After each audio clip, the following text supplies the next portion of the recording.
The internet promised fame to anyone willing to push boundaries. For some, that promise became a death sentence. In this video, we're uncovering 6 of the most shocking influencer deaths ever recorded, and every single one was captured on camera. It was June 8, 2016. The cramped studio kitchen in Seoul's Gangnam district hummed with fluorescent lighting as Luca Rossi adjusted his overhead camera for the 3rd time. The 28-year-old Italian had rented the space for 2 hours, planning what he believed would be his breakthrough live-streamed mukbang broadcast. Luca worked in logistics in Milan, but over the past year he had begun posting casual food and travel videos online. His Instagram had barely 10,000 followers, built mostly from restaurant reviews and eating challenges filmed in his apartment. Mukbang represented a calculated shift, an attempt to tap into the Korean trend of eating large quantities of food while interacting with viewers in real time. Unlike his previous uploads, this session was streamed live to roughly 40 concurrent viewers. He had noticed that live seafood clips attracted higher engagement and longer watch times, and he decided to imitate the format without fully understanding the risks involved. Sanakji, small live octopus served immediately after preparation, is considered dangerous even by experienced Korean diners. The tentacles retain powerful suction capabilities for minutes after separation from the body, capable of adhering to mouth tissues, teeth, and throat walls with surprising strength. Focused more on the views, Luca did not further research, treating it as another easy eating task. That afternoon, Luca had purchased a live octopus, dismissing the vendor's warnings about proper preparation. His plan was to eat the entire octopus on camera, responding to viewer comments in real time and giving his commentary on the experience. The studio had no first aid equipment, and Luca hadn't informed anyone of his specific plans. The octopus, roughly 6 inches long, writhed actively in a ceramic bowl.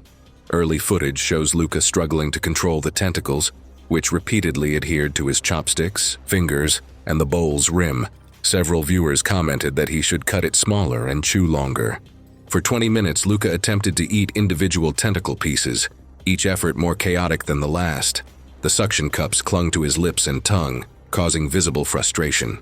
At 3:37 p.m., likely determined to salvage the video as viewership briefly spiked, he grabbed the largest remaining tentacle and attempted to swallow it whole without adequate chewing. According to scene reconstruction, the tentacle's suction cups adhered unevenly along Luca's soft palate and upper airway, creating a partial but unstable obstruction his swallowing reflex couldn't overcome. His eyes widened in panic as he clawed at his neck, the camera recording his increasingly desperate attempts to dislodge the tentacle. He coughed forcefully, attempted repeated finger sweeps inside his mouth, and staggered backward, before losing posture and collapsing forward onto the table. The stream cut out shortly after he collapsed forward onto the table. Emergency services were alerted after multiple viewers contacted the streaming platform. Paramedics arrived within 8 minutes, finding Luca unresponsive with no effective airway. Despite aggressive resuscitation attempts, including airway clearance and oxygen administration, he was pronounced dead later that afternoon at the hospital. The autopsy revealed mechanical asphyxiation caused by octopus tentacle obstruction in the upper airway. The cause of death was attributed to adhesion of the suction cups to throat tissues, combined with panic-induced airway blockage, preventing effective breathing and rendering manual removal unsuccessful. No contributing factors were identified. Luca's funeral was held quietly in Milan, attended by close family and the friend who had discovered him. The friend spoke briefly about Luca's passion for competitive eating and his ambitious nature, emphasizing that the incident was a tragic misjudgment rather than recklessness. It was October 3, 2015.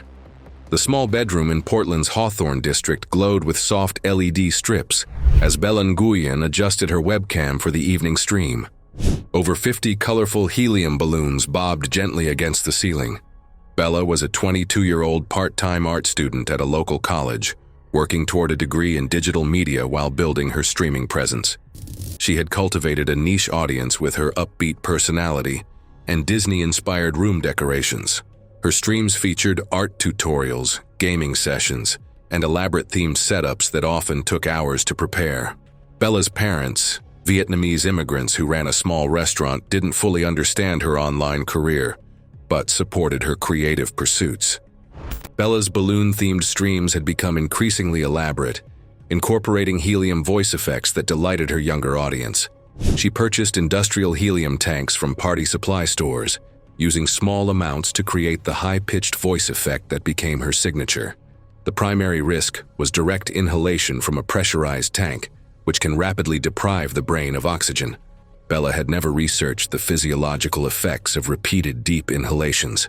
That Saturday night, Bella had spent an hour inflating 70 balloons for her stream. Her bedroom windows remained closed to prevent balloons from escaping. The industrial helium tank sat beside her gaming chair, valve easily accessible for voice effects throughout the broadcast. It's not clear if Bella had either ignored safety warnings on the tank or was just fixated on creating viral content. The stream began normally at 10:30 p.m., with 50 viewers watching Bella navigate through the balloon-filled room. She periodically inhaled brief bursts of helium directly from the tank valve for voice effects, each instance drawing enthusiastic chat responses.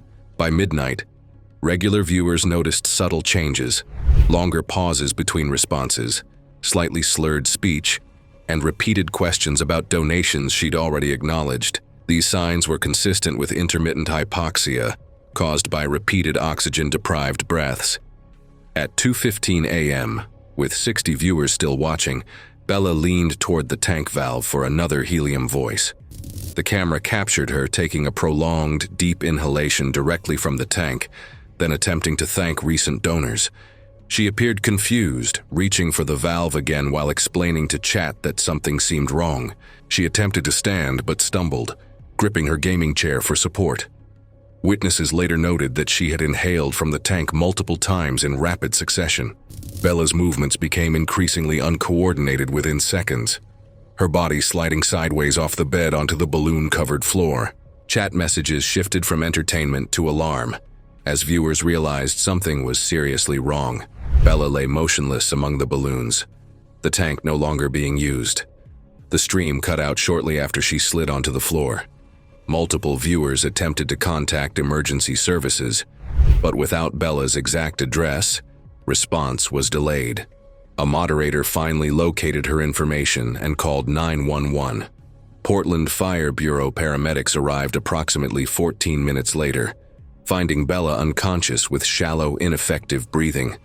Despite immediate oxygen therapy and transport to the hospital, Bella never regained consciousness. She was pronounced dead later that morning after suffering cardiac arrest caused by prolonged hypoxia. Bella's funeral was held quietly in Portland, attended mainly by her parents, close family, and a few friends from college. Her parents, who had supported her creative pursuits despite not fully understanding the online world, were visibly devastated. It was January 17, 2017. The dusty courtyard of a rural compound outside Jaipur shimmered in the afternoon heat as Raghav Mehta positioned his smartphone on a makeshift tripod. The 30-year-old wildlife enthusiast had driven 3 hours from the city to film what would be his most daring stunt yet. Raghav worked as a part-time security guard at a Jaipur shopping mall, but his real passion lay in snake handling. He'd earned minor local fame through social media videos featuring rescued cobras, vipers, and pythons, often handling them with theatrical bravado that impressed viewers unfamiliar with proper snake safety protocols. Snake handling requires understanding reptile behavior, proper restraint techniques, and emergency medical protocols. Venomous species like king cobras deliver neurotoxic venom through hollow fangs, injecting toxins that attack the nervous system and can cause respiratory failure within hours. Professional handlers use specialized equipment including snake hooks, tubes, and protective gear, maintaining safe distances even during routine procedures. Raghav typically worked with smaller, less dangerous species, but his growing online audience might have been a factor to a fatal decision he was about to make. That afternoon, Raghav had arranged to film with a 6-foot king cobra owned by a local snake charmer named Vikram. The compound, located 40 minutes from the nearest hospital, had no medical facilities or antivenom supplies. Investigators later noted that Raghav had been warned about the cobra's aggressive temperament and recent feeding, which made it more unpredictable. Raghav dismissed these concerns, likely more focused on creating viral content that would boost his follower count. The live stream began at 2:30 p.m., with 30 viewers watching Raghav approach the cobra's basket. Vikram demonstrated proper handling techniques, using a long hook to control the snake's head while maintaining safe distance. Raghav grew impatient with the cautious approach, insisting his followers wanted to see real interaction. Against Vikram's protests, he grasped the cobra behind its head with bare hands, positioning his face inches from the agitated reptile. Raghav announced his intention to kiss the cobra's head for the camera. The snake, stressed by improper handling and extreme heat, struck with lightning speed as Raghav leaned forward. Its right fang penetrated his cheek just below the eye, injecting venom before he could pull away. Raghav initially laughed nervously, telling viewers the bite was dry, but the livestream captured a small trickle of blood running down his face. Over the next 2 hours, the neurotoxic venom began affecting Raghav's nervous system. His speech became noticeably slurred as he attempted to continue the broadcast, complaining of facial numbness and blurred vision. His eyelids began drooping, and his movements grew increasingly uncoordinated. While trying to return the cobra to its basket, Raghav's arms weakened, and he collapsed onto the dusty ground, breathing rapidly and shallowly as muscle control deteriorated. Vikram immediately called emergency services while attempting basic first aid, but the nearest hospital with antivenom was over an hour away. Local farmers who had gathered to watch the filming tried to assist, but lacked medical training. The live stream continued recording Raghav's deteriorating condition until his phone battery died. An ambulance arrived approximately 90 minutes after the bite, by which time Raghav had lost consciousness due to progressive respiratory muscle paralysis. Despite emergency transport and anti-venom administration, the delay of the treatment significantly reduced its effectiveness. Hospital records later documented progressive respiratory failure following neurotoxic envenomation, leading to death later that evening. Post-mortem examination confirmed a fatal king cobra bite, with localized fang marks and findings consistent with delayed anti-venom administration.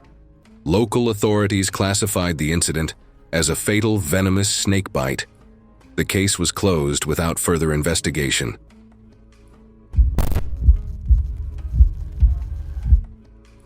It was March 21st, 2016. The rusted gates of an abandoned steel mill complex outside Gary, Indiana creaked in the afternoon wind as Finn Harper adjusted his GoPro chest mount one final time. The 26-year-old urban explorer maintained a small but active fitness presence online, posting calisthenics routines that emphasized agility and body control rather than bulk. Finn often framed his physical conditioning as a form of preparedness, telling viewers his strength and balance reduced the need for protective gear. Unlike many urban explorers who emphasized safety equipment, Finn deliberately avoided harnesses and helmets, believing they interfered with movement and the immersive feel of his footage. The steelworks had been inactive for years, its processing areas drained and partially dismantled, but water had collected in low-lying basins and pits throughout the complex.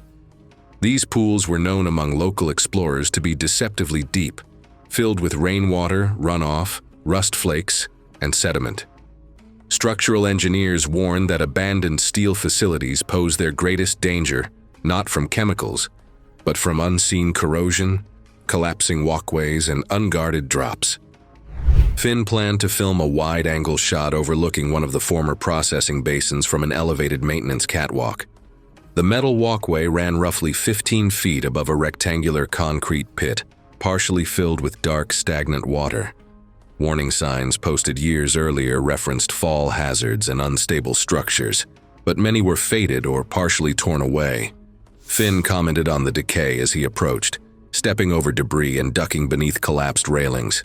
The filming began at 2:45 p.m., with Finn narrating as he moved deeper into the mill. He spent nearly 20 minutes navigating the main building, occasionally testing flooring with his boot before advancing. The catwalk above the basin showed obvious corrosion, flaking grating, missing bolts, and sections where the railing had completely detached. Finn paused briefly, shook the railing once, and continued, focused on framing the shot.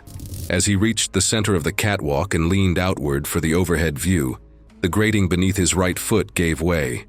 The corroded support failed without warning, and Finn dropped straight through the opening.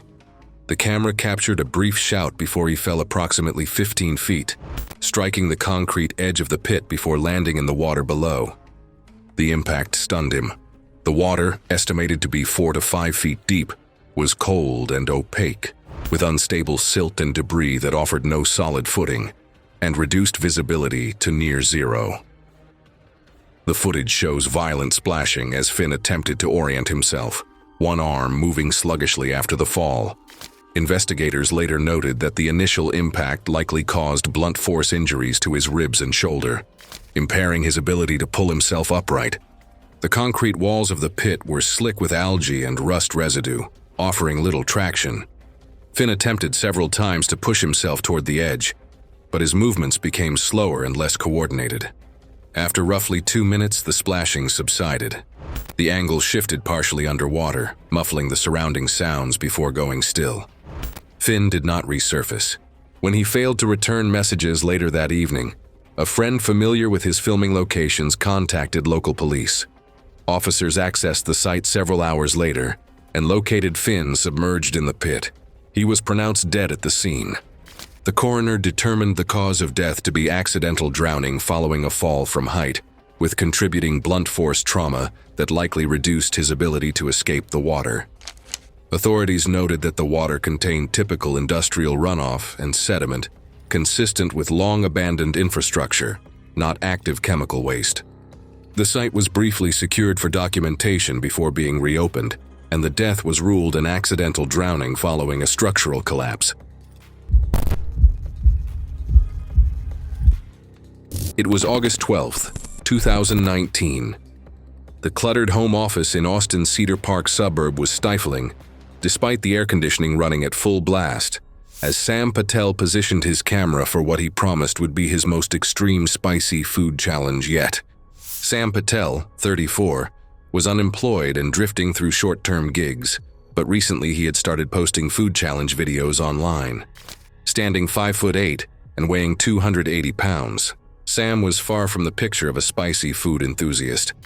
In fact, he was notoriously unable to handle even mildly spicy dishes. He had never cooked or eaten extremely hot food in his life, but for a chance at quick views, he decided to film himself attempting a spicy challenge just this once. His doctor had diagnosed mild hypertension 6 months earlier and prescribed medication that Sam couldn't afford.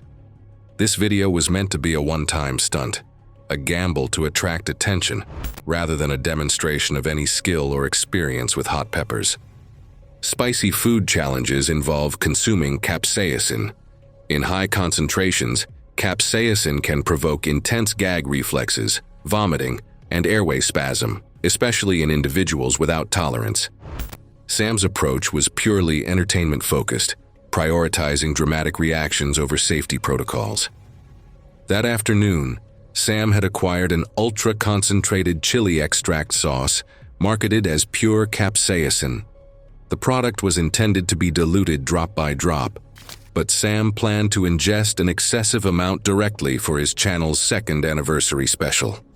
Sam filmed alone in his home. The Instagram livestream began at 3:20 p.m. with 40 viewers watching Sam display the small glass bottle while explaining its extreme potency. He spent 15 minutes building suspense, reading viewer comments, and describing his preparation strategy. His face already showed slight flushing from the room's heat, and he wiped sweat from his forehead repeatedly. At 3:37 p.m., Sam raised the bottle in a toast gesture and swallowed a large mouthful, immediately triggering a violent reaction. Within seconds, Sam began coughing forcefully, his face contorting as his eyes watered. He bent forward, gagging audibly, knocking over his chair as he tried to steady himself. Viewers heard him retch and gasp between coughs, his attempts at speech breaking down entirely. The capsaicin-induced irritation caused repeated gagging and vomiting, and at least one episode appeared to involve material entering his airway. The livestream captured Sam staggering and collapsing to the floor, continuing to cough weakly as his movements slowed. His breathing became labored and irregular, with long pauses between gasps. The camera continued recording his motionless form for several minutes until concerned viewers began calling emergency services. Multiple callers provided Sam's address, which he'd shown in previous posts. EMS arrived 18 minutes after the collapse, finding Sam unconscious with vomitus present around his mouth and signs of severe oxygen deprivation. Despite immediate airway management and transport to the hospital, Sam never regained consciousness. He was pronounced dead later that afternoon from hypoxic cardiac arrest. The medical examiner determined that severe vomiting led to aspiration and airway obstruction, resulting in oxygen deprivation and cardiac failure. In the days following Sam's death, comment sections on social media were disabled by his family. Friends and relatives released a brief statement asking for privacy and warning against imitating dangerous food stunts. It was December 5, 2015. The crowded house party in Chicago's Lincoln Park neighborhood buzzed with typical weekend energy as Jax Miller spotted the smoking cocktail glasses on the kitchen counter. The 27-year-old had been drinking steadily for 3 hours, his judgment already compromised when he noticed the liquid nitrogen setup used earlier for dramatic cocktail presentations. Jax worked part-time at a convenience store. He had an Instagram account where he documented increasingly dangerous party stunts that had earned him 4,200 followers. Recent videos featured him chugging entire bottles of liquor, smashing bottles against his head, and performing other dangerous physical challenges that left him injured, but with increased follower counts. That evening, the party host had hired a professional bartender to create liquid nitrogen cocktails for guests, but the specialist had left by 11 p.m. after completing the demonstration. Several glasses remained on the counter, some still containing residual liquid nitrogen that hadn't fully evaporated. Jax, intoxicated and seeking content for his social media, decided to film himself consuming what he assumed was leftover cocktail mixture. At 11:47 p.m., Jax grabbed his phone and asked his friend to film while he performed what he called his most extreme stunt yet. The video shows Jax examining a rocks glass containing a small volume of liquid still producing visible vapor, a clear indication that liquid nitrogen remained present. Jax raised the glass in a toast gesture and consumed the entire contents in one gulp. The reaction was rapid. Liquid nitrogen began expanding into gas inside Jax's stomach as it warmed, dramatically increasing internal pressure. The footage captures him doubling over in pain, clutching his abdomen as he staggered backward. There was no visible external injury, but his distress was immediate and severe. Within under a minute, Jax began retching and collapsed to his knees. Medical investigators later concluded that rapid gas expansion caused a gastric rupture, resulting in severe internal injury and hemorrhage. The video shows him falling onto his side, his body tensing and movements becoming erratic as pain and shock set in before he became motionless. Marcus immediately called 911 while other guests attempted basic first aid, but Jax had already lost consciousness as a result of internal hemorrhage and shock. Paramedics arrived within 7 minutes. Despite aggressive resuscitation efforts and immediate transport to the hospital, he was pronounced dead shortly after arrival at the hospital from severe internal injuries. The autopsy revealed a ruptured stomach caused by rapid gas expansion following liquid nitrogen ingestion, with associated internal bleeding. Acute alcohol intoxication was listed as a significant contributing factor that impaired judgment and delayed response. The party host faced a civil lawsuit from Jax's family, who argued that proper supervision should have prevented access to dangerous substances. The incident prompted localized discussion among event professionals about post-service handling of liquid nitrogen, but did not result in widespread regulatory changes. Thanks for watching. If you like these stories, click here